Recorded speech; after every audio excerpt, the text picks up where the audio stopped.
हाँ जी कनगो साहब की हुक्म है? वकील साहब हुक्म तो कोई नहीं, बस एक बेनती है जी तुहानू फोन पर दसी सी।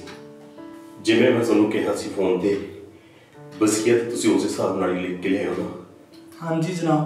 क्योंकि 10 किलियां मेरे छोटे बच्चे दे नो ते मेरे बड़े पुत्र दे ना, ते कुछ वो पूंजी दे विचों कुछ पूंजी मेरे उस अकाल पुरख दे शुकराने दे बचों, क्योंकि 60-62 साल मेरे परिवार के मेरे पर हाथ रखे, क्योंकि ये 23 साल का कोई भरोसा नहीं वकील साहब। ये शरीर चो 5-6 करोड़ वाली बात।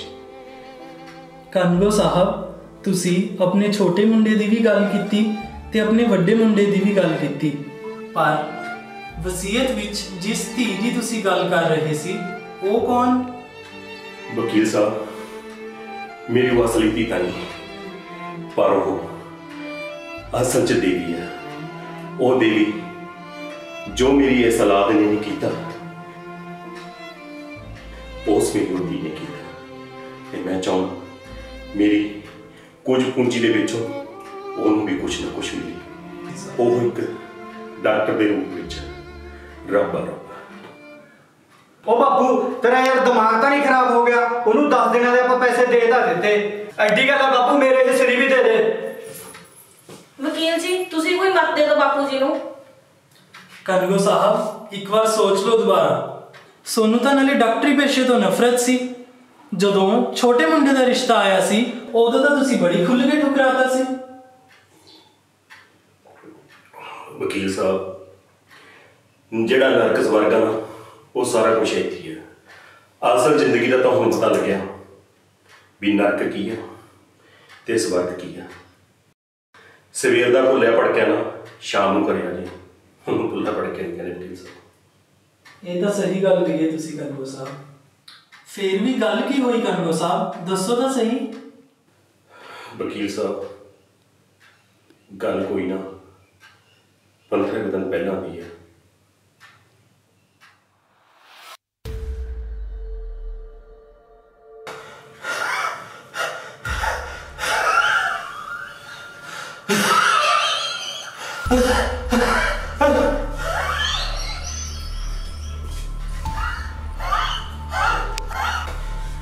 जी जी सुनियो बापू जी नु की हो गया? छेती आओ बापू जी नु की हो गया? जी आइयो बापू जी नु की हो गया? जी छेती आइयो बापू जी नु देखियो की हो गया? पता नहीं जी देखियो की हो गया?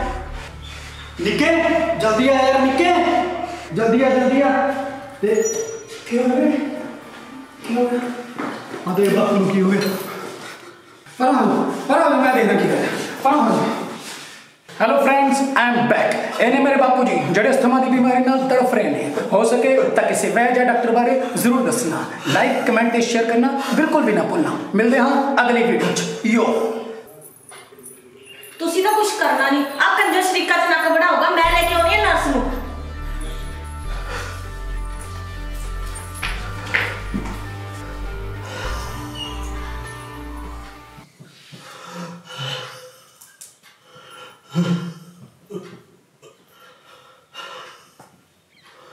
वीरे जरा बापू को सीधा टकरा दो।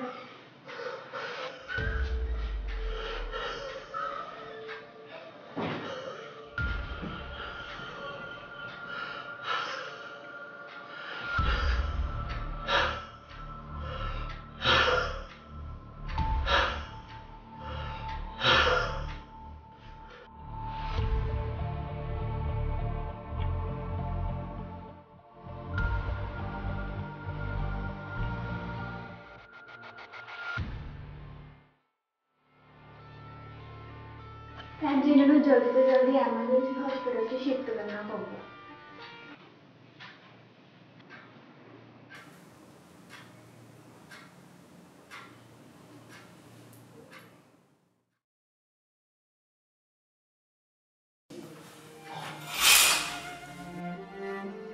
बापू जी किवें होना? हम ठीक है पुत्रा, कहना कोई कुछ वो ते दस मैनू हस्पताल च लिया ऐ की हो गया सीगा? अस्थमा का अटैक आ गया सी बापू जी थानू।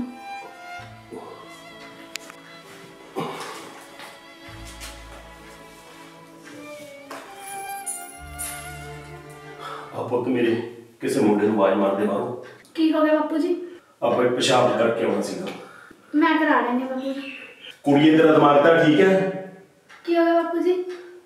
ਉਹ ਨਾ ਭਾਈ ਤੂੰ ਮੁੰਡੇ ਨੂੰ ਆਵਾਜ਼ ਮਾਰ ਦੇ। ਬਾਪੂ ਜੀ ਸਾਨੂੰ ਤਾਂ ਇਹ ਸਿਖਾਇਆ ਗਿਆ ਪੇਸ਼ੈਂਟ ਬੱਚਿਆਂ ਵਰਗੇ ਹੁੰਦੇ ਨੇ, ਮਾਂ ਤੇ ਪੁੱਤ ਚ ਭਲਾ ਕਾਹਦੀ ਸ਼ਰਮ।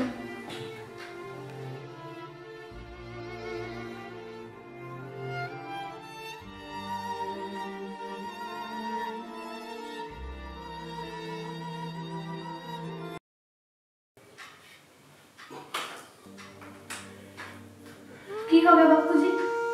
ਕੀ ਹੋ ਗਿਆ ਬਾਪੂ ਜੀ? ਬਾਪੂ ਜੀ ਕੀ ਹੋ ਗਿਆ? ਕੁਛ ਨਹੀਂ ਹੋਇਆ ਮੇਰੇ ਪੁੱਤਰ, ਕੁਛ ਨਹੀਂ ਹੋਇਆ।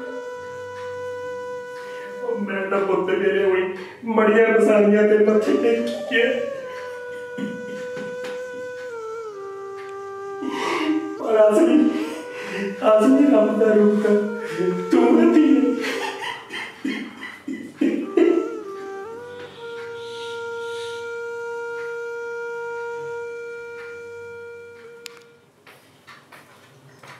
प्लीज कमरे में इतना इकट्ठ ना करो।